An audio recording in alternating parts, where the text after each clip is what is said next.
Olá!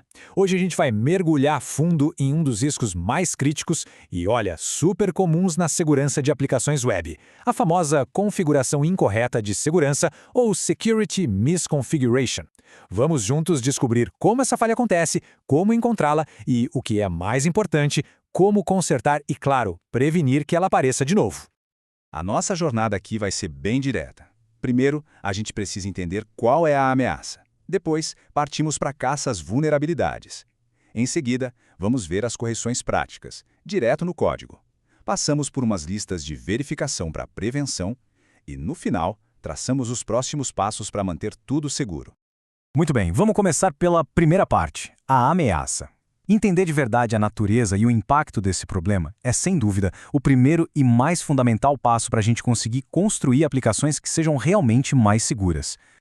Então, o que é exatamente uma configuração incorreta de segurança? Bom, não é um bug na lógica do código, sabe? A falha está na configuração do ambiente em volta da aplicação. Pensa só, configurações padrão que já vêm seguras, configurações feitas às pressas, aquele armazenamento em nuvem que ficou aberto para todo mundo, ou cabeçalhos HTTP mal configurados, e claro, aquelas mensagens de erro super detalhadas que acabam entregando informação sensível. É basicamente como ter uma porta de altíssima segurança, mas esquecer de trancá-la. E para ter uma ideia da gravidade disso, é só olhar para esse número aí, A05. Essa é a posição da falha na lista OASP Top 10 de 2021, que basicamente ranqueia os riscos de segurança mais críticos que existem. Estar no top 5 já diz tudo, né? Mostra o quanto esse problema é comum e perigoso, principalmente porque é muito fácil cometer esses errinhos em ambientes que são cada vez mais complexos e que mudam o tempo todo. E o impacto? O impacto pode ser devastador. A gente está falando aqui de vazamento de dados críticos, tomada de controle total de contas de usuários e até o comprometimento completo do sistema. Um invasor pode usar uma configuração errada para pivotar, ou seja, usar aquele sistema invadido como um trampolim para atacar outras partes da rede interna. Ou, mais simples ainda, acessar painéis de administração que não deveriam estar expostos e arquivos em nuvem que ficaram sem proteção. Certo, agora vamos para a parte mais prática. Como é que a gente pode caçar essas vulnerabilidades? O mais interessante aqui é que muitas dessas falhas podem ser encontradas com verificações bem simples, sem precisar de ferramentas de ataque super complexas ou invasivas. O processo, claro, num ambiente de teste autorizado, pode ser bem direto ao ponto. Dá para começar verificando os cabeçalhos de segurança HTTP, depois analisar a política de CORS, listar quais métodos HTTP são permitidos, tentar forçar alguns erros para ver se eles falam demais e, por fim, procurar por aqueles endpoints de administração que talvez tenham ficado expostos. Agora, muita atenção aqui, porque essa frase destaca uma das armadilhas mais perigosas e, infelizmente, comuns no desenvolvimento web. A combinação de permitir qualquer origem, o famoso asterisco, junto com a permissão para enviar credenciais numa política de CORS, isso é uma porta completamente escancarada para ataques. É o tipo de configuração que a gente precisa evitar a todo custo. Ok, já identificamos o problema, agora é hora da solução. Nesta sessão, a gente vai ver correções bem concretas lá no nível do código para 3 das tecnologias mais populares que temos hoje: Node.js, Spring Boot e .NET.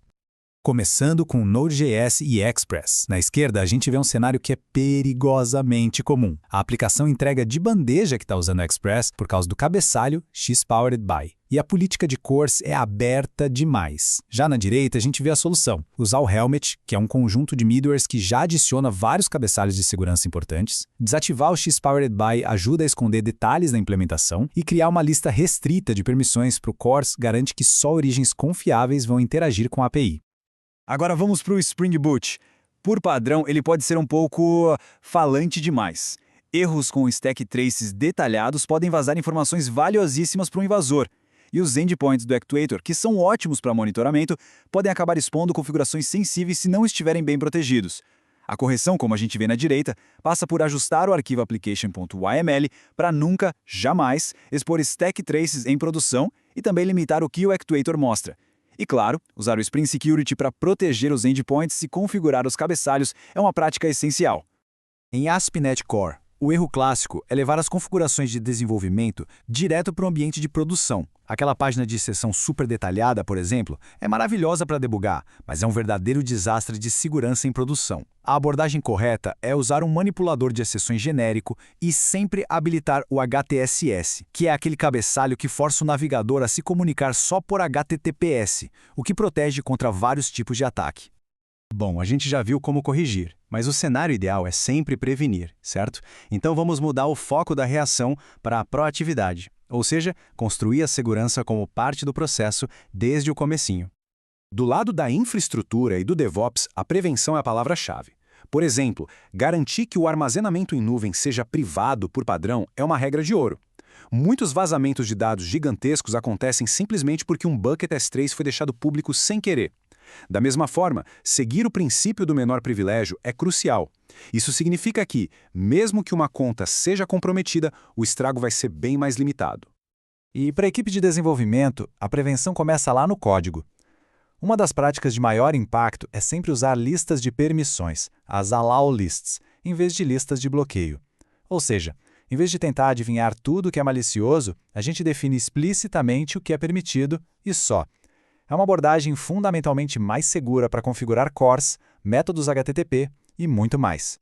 Estamos chegando na reta final. Vamos dar uma olhada agora em qual é o caminho a seguir, porque, como a gente sabe, segurança não é uma tarefa que se faz uma vez e pronto. É um processo contínuo, uma jornada constante.